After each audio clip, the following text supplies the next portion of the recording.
Hello, you guys.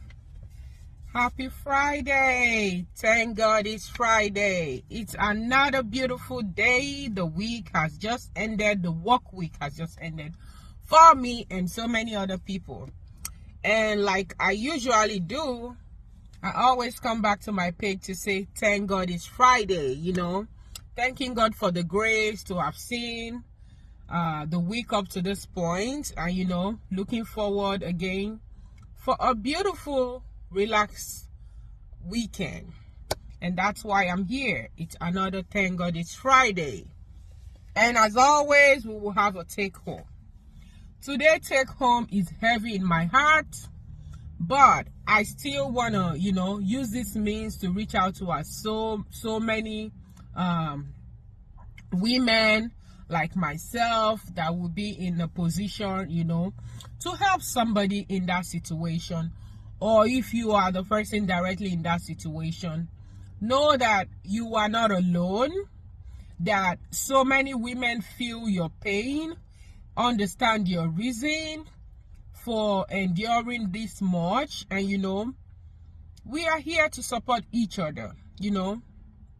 We as women, we should be our best supporters. We should be each other's backbone, even if we are not related in any way. Like the particular video that I saw that I've been following for days, that has brought this to my to my mind to share, is actually somebody I don't know, but the fact that she's a woman, she is someone like me, so I take it serious, I take it personal.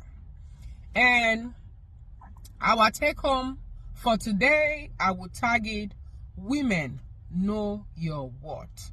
I have discussed this on my page before. I've had a write-up. I don't think I made a video, but I have a write-up in that regard. Women know your worth. As a woman, you are worth more than even you yourself can know, can attest to.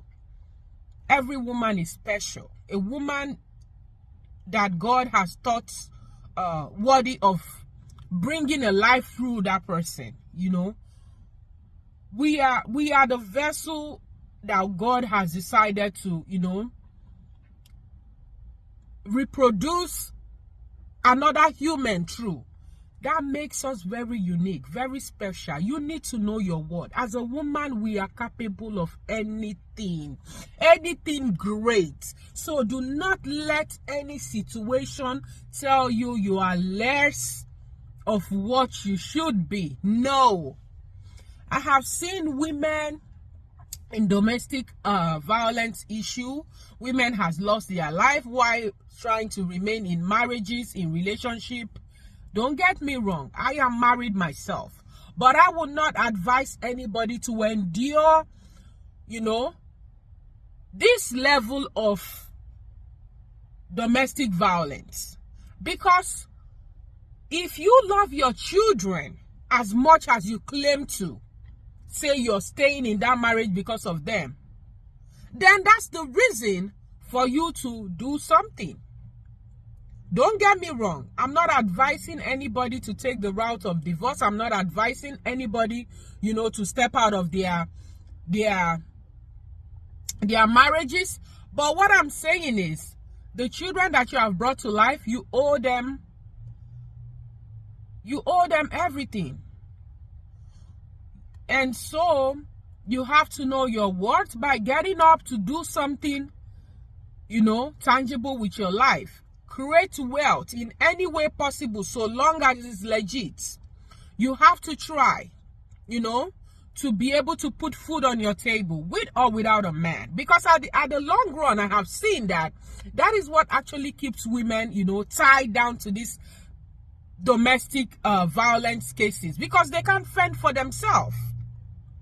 As a matter of fact, I take it, to be illegal for you to have so many children when you know that without a man, you can't care for those children. Anything can happen tomorrow. Parents disown their children, let alone a man that you met after growing up, that you were raised in different homes. You don't know how his or her parents raised him. Your partners are coming from an entirely different home, sometimes different race, sometimes different religion. So that makes you so different. So anything can happen, my sisters. Get up from your comfort zone. Make sure that you are doing something, no matter how it is, and it can put food on your table. Just in case that man starts to misbehave and you have children that would depend on you. Sisters, make yourself useful financially, emotionally, every way you can think about it, so that when it comes to this point of brutalization, you can fend for yourself and your children. Nobody is worth dying for. No. Sisters, we need to get it into our skull. I am sorry that I'm like dragging it, but it's hurt. I have seen this video circulating on social media for days of a woman who's been so abused violently, with physical marks, beating, and everything in a marriage. And when her sister stood up for her to publicly ask for help, and help came from human rights organizations and all whatnot, and they were taken to the police and all of that, this same woman started begging again, not the first time, not the second time, that this man, not be prosecuted for the things he's done to her, that this man will be left alone so that they can, start their life again. I'm not saying it's wrong to forgive the father of your children, no. But you and I know that that man will not desist from being that he is, the monster that he is. You are only subjecting yourself to that pain because you know that yourself cannot fend for those kids, that you have 1, 2, 3, 4, 5. You can have as many as 12. I don't care. But make sure you are able to provide for those children. You are able to fight for those children, that their mental health is not disturbed by what they see you and your partner doing, the nonsense that you have put yourself into. You owe it to those children to raise them right. And by raising them right is not by letting them see those domestic violence cases that go on in your everyday life. Women, we need to know our worth. And that's period. Have a blessed weekend. I'm not really in a good place right now.